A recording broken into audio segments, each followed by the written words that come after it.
Get our hot topic up. So, should a man consult with his wife before giving his mother some moolah? Absolutely. I feel like spouses, significant others, especially if you share households, incomes, you need to consult each other before you do a majority of things. If it's something like minimal, $20, $50, maybe even up to $100, I'm sure you can kind of just go ahead and finagle that. But it's still nice to be able to have a conversation about it. Yeah. Because what if something's going on, like if it's a man and his mom, a woman will always feel like, well, what's going on over there? Because is she being manipulative or so on and so forth? Or even, does she need more than what she's saying she need? Is there a crisis happening? Like, I feel like men don't ask those type of questions. I know my husband don't. Like, if his mom asking for money, he's like, either I got it or I ain't got it. One of the two. He's not asking questions, whereas if she asks questions, I'm taking into consideration everything from what time of year it is to what's the dollar amount to, okay, well, how did she ask you? Did she ask you, like, was she scared to ask you? Or, you know what I'm saying? All those things. Yeah, because I feel like that's important. But then we also can offer different resources. So, yes. She might be asking you for money where in the long run, she might need something else different to help with the situation that she's in. So we might be able to help the problem altogether. And we were thinking more comprehensively, like, what is your situation as a whole? Mm-hmm. Ivan, he didn't care about all that stuff initially, so to your point, like I was like, comprehensively, maybe there's something bigger that we can help resolve that can maybe be money on a continual basis for a season, as opposed to just kind of, this fire right now. Absolutely. And I think also it just, especially when I'm not in a new marriage, but for folks who might be in a new marriage, like, I feel like it's really important that you have those conversations, because you need to understand your partner's spending habits and how they spend money. Like, for me, I'm more of a casual spender. My husband is way more of a thoughtful spender. So if my mom calls me and she's like, I need $50, I'm like, if we got it in the bank, I'm going to give it to her. Whereas my husband's going to be like, oh, did you consider that might be hitting the account?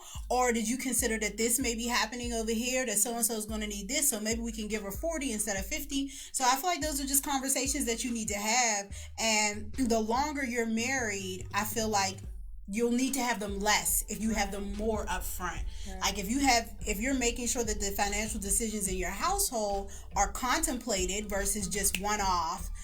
Because we've been married for 11 years, and we both have two parents that are single parents. My husband's father died last year. So my mom has always been a single parent. So we have parents where we take care of them in many ways. Like, there are certain bills we pay, there are certain monies that we just give consistently. But I don't think we could have gotten to that point of having that much comfortability with being able to do that without having those conversations early on, and making sure that we both understand what was expected from us in terms of our parents holistically. And like I said, my husband's mother passed away last year, so that meant that we had to become more financially responsible for her, because he passed away, his father passed away, so now his mother is a single mother.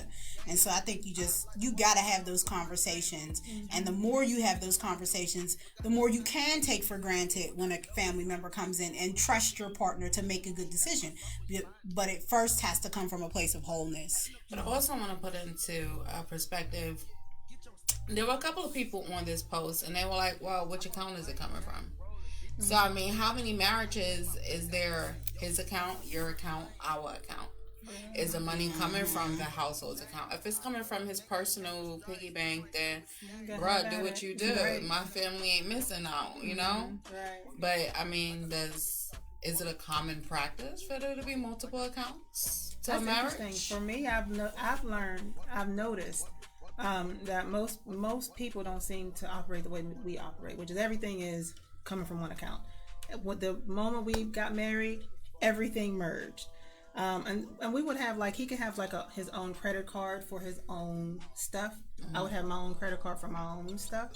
But other than that, everything was ours. So everything needed to be discussed between the two of us.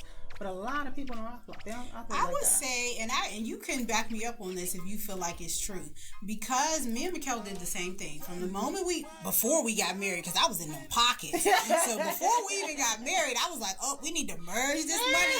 You got more than I got, so I got to look out for me first. So what the But because we've always done it like that, I really feel like we have we don't, well, let me not say we don't argue about money, because we do. But I feel like it's never like, that's my money. Right. It's more so, if we argue about money, it's more so because we've mismanaged money together. And it's a stress. And it's a stressful, tense, y'all. situation. Mm-hmm. But it's never like, oh, your mom need $50. That ain't coming out of my... Like, no, that's never even been an issue, because we've always operated from, this is our money. Now, we do have separate accounts. So, because we both run our own businesses. So, we do have separate accounts, but all the money goes in one account. And then we decide where the money goes. Yeah. Let's look at some comments. Yes, ma'am. Yeah. Naomi said, if it is a significant amount, yes, exactly. I think anything over $100. I think over $25, you can talk to me. If it's over $25, that a conversation needs to be had. Oh, yeah, but that depends on, just the level where we're at now. I feel like when if you're financially comfortable. Yeah, that's true. Continue climbing, that $25 won't climb to $50, then $100, then it'll probably be $1,000. Yeah. Well, I'll even extend it to $50. I need $50. That's why I said hell no. That's what he said. It's the Almin said, it really depends on how much their finances are set up. If everything is shared, which shouldn't ever be the case, then pretty much everything outside of what's needed for daily living needs to be discussed. If they have their own separate stash aside from what they share, then one does with it is really on them. If everything is shared, which shouldn't ever be the case. Why is that? Because so everything should never be shared? According to everybody up here, we all have one bank account for the household. But if I'm sharing saliva with you, then you can share your money. Listen, if there is an exchange of body essence happening, then I don't understand why I got to be separate. You never know. Right. And be like, no, I do know. Because if he's feeling to go somewhere, he giving them to me whether he wants to or not. So, I feel like I don't need an emergency account because I'm not going to marry a trash dude. Right. I'm not going to marry somebody who would do something like that to me. Now, I understand we all feel like, well, I didn't think he would ever do that to me. But, I mean, we can kind of... Yeah. I don't think but see, my perspective is different because I have an emergency account, but I tell my husband about it. I don't consider that's different though. Yeah, that's different because it's not a secret. It's not a secret. Exactly. It's like he know what it is. Yeah.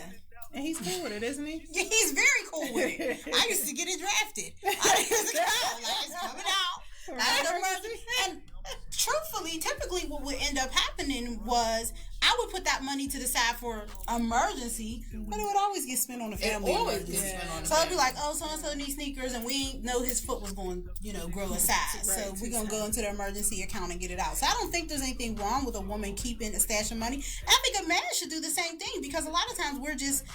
When you are raising children and when you are just in the thick of life, financial things come up that nobody is even thinking about, like your mama needing $100 because the electricity about to get shut off, or your cousin need $50, for the hoagie. The kids come, they want you to buy some hoagies or something. So things happen. But is that a stash account more so than just a savings? Like that's just a savings account. That sounds like a savings account. Yeah. That's not stash. Like, ain't nobody ever touching this. But it's great. Them kids could be hungry, walking around barefoot. This my stash. This is true. But it's great when you got that. You could be like, ain't nobody gonna know I put $50 in here.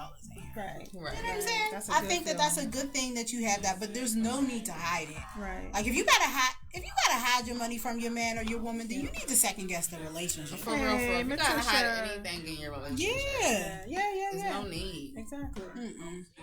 What did that old folks say? What's in the dark will come to light. It always does. It does. And then they're gonna be mad at you. Until Nana tell you hush your mouth, stay out of grown folks' business. They just a bunch of contradictions. Naomi said, I think communication is key. If finances in a household are stable and you both have personal accounts, feel free to do what you want. But if it's a shared account, that bill comes out, you always need to discuss, even if it's $20. True. Yep. True, I can see that. Now, interesting thing I think we came to a consensus that everyone's reasonable. Discuss. Yeah. I mean, to be honest, I don't really discuss everything with Ivan because he doesn't care. Yeah. Like, I manage the finances, I manage the bills, I do all the spending. Like, he literally doesn't spend money on anything except putting money on his bus pass. Yeah, maybe lunch. Other than that, like, he's very, very carefree. And I feel like men, I think men are in general. But he's like his father, though. You know, his father just came home and gave her the check and kept it moving. Yep. And that's how Ivan is. I mean, we direct deposit it, but. And I think men who put their families before they put themselves are generally like that. And how can I say this in a nice way? Men who are secure in their masculinity do not have a problem allowing the woman to run the finances, because when you're honest with yourself, women, we are just hardwired to think about everybody else first. Yeah. So before I even think about, I'm going to go get me, some Gucci shoes. Most women, I guess. I was about to say that. Level of maturity. But I think the right man finds the right woman. Yeah. Because like you said, not all men will be secure with letting a woman run finances. This is true. Not all women are built to budget. This is true. That's true. This is true. That's true. I feel like, and I also feel like that's something that for women who want to be parents, for women who are serious about mothering and rearing and raising their children, I feel like once you have your children, that kind of kicks in. Mm-hmm. Like it kicks in like, okay, I got to make sure that everything is okay for my children. And that doesn't just mean making sure that you can purchase things for them, but that also means passing on sound financial principles to them. Mm-hmm. And it also means making sure that there isn't tension in your household because of money. True. So I feel like for women who are serious about mothering, who are serious about family, and that doesn't mean you got to be married. That just means you serious about your house and your home. I feel like we are more apt to make sure that even if we're not, because I know plenty of sisters who don't know how to budget, but they're very serious about making sure that their children are provided for. Sure things get done. Yeah. And so I think that kind of, it comes in once you have your children, to be a person who you don't have, we're not saying don't practice self-care, but to be a person who cares for your children and the most important things in your household before you think about, luxuries for yourself. Mm-hmm. Mm-hmm. For yourself and people outside of the household. Because it's like, their needs is not on a priority list right now. Mm-hmm. So I'm going to have to get back to you now. Next paycheck. Absolutely. Absolutely. Then we could budget you in accordingly.